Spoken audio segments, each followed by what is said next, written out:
ultimately I am a Gary Vee fan, but I think a lot of what he says just doesn't work. Just document over create. You just got to put out as much artwork as you possibly can. Like, those things just don't fly with the way us as makers and creatives work. You know, when you're trying to grow a following, which is what you're trying to do so that you can start to make money, it just doesn't work that way. I just don't believe it. I just think it needs to be reframed a little bit for the artist's mind. And I want to talk about why, if you approach these things with the right mindset, they can actually help you grow a following, but you just need to use them in the right way. So if you don't know me, my name is Lennon, and my mission is to help creative people change the way they see their worth. So first and foremost, without Gary, I would not even be doing this right now. I met Gary a few years ago at Vid Summit, and I actually paid more money to be able to go have dinner with him. It was like a over-glorified like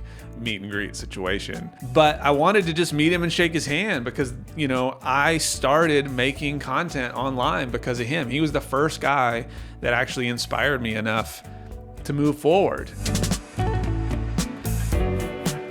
So you've heard Gary talk about these things where he gets on these like riled up deals where, hey, if you're making music, you just need to be releasing a song like every week. Or if you're doing art, you just need to be like pumping it out there.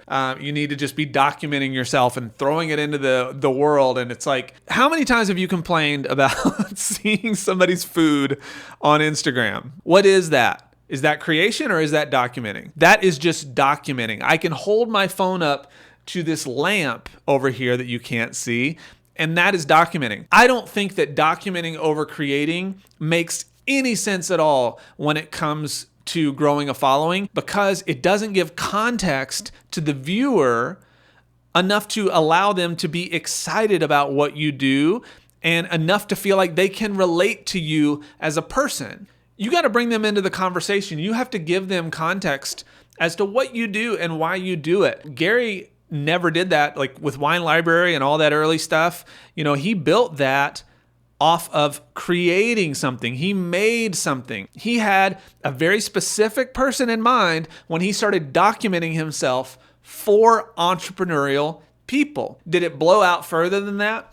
Absolutely. But it started with a very specific person in mind, with a very specific idea in mind. It wasn't just arbitrary documentation. As creatives, we need to find creativity in all the things we do. We can't just do it because we feel like we have to do it. When we do that, we feel obligated. You hear me say this all the time, that obligation is a breeding ground for resentment. And when I feel like I have to show up and post this thing, this documentation of something, just because I have to do it, it does not excite me. There needs to be creativity brought into it. There needs to be life like breathed into this thing that we're doing. That's going to make it more exciting for us. Then you add the context, like who it's for, and you talk to a person. You make it for one kind of person, and then it's going to get exciting for the right kind of people. Then when you document and you bring all those things together and you start a conversation with somebody, it becomes engaging. It becomes exciting for somebody to watch. That's when we start to grow something. That's when we start to make some magic happen.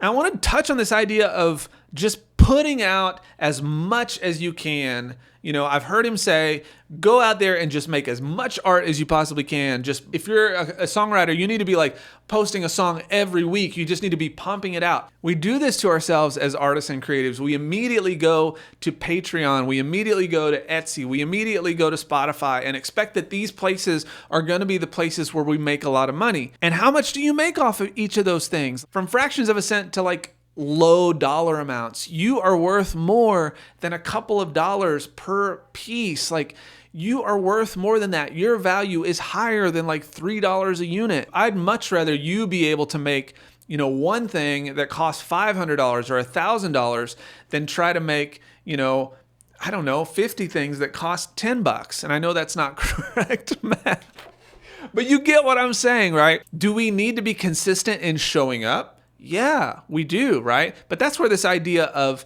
contextual documentation, I'll call it, when we have that contextual documentation that shows who we are and we talk to a specific kind of person, then, you know, we can pair that with the stuff we make, and we don't have to like make all these songs or photographs or whatever all the time.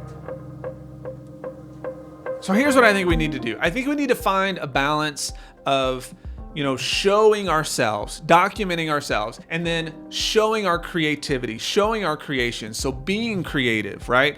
And then when it comes to our art, especially if it's a thing we're trying to sell and not just get to like the biggest masses ever. And I want to tell you, like, you can have a smaller audience and totally make a living as a creative person. And when you think about that and you start to put that sort of hat on of, I don't need the biggest, I don't need the most, I just need the right. I just need the right art. I just need the right consumers. I just need the right clients. That changes your mindset. You don't need the most anymore. And that's what's going to help you be able to show up and deliver something that is more valuable, that makes you more money, that keeps you from feeling burnout, that allows you to make the art that you want to make, that allows you to have products that you love, that allows you to travel and have more time. That's what I want for you guys. And there are specific, very specific ways that you can go about making your art more valuable, making your creative work or, your service that you do more valuable. And I have a $197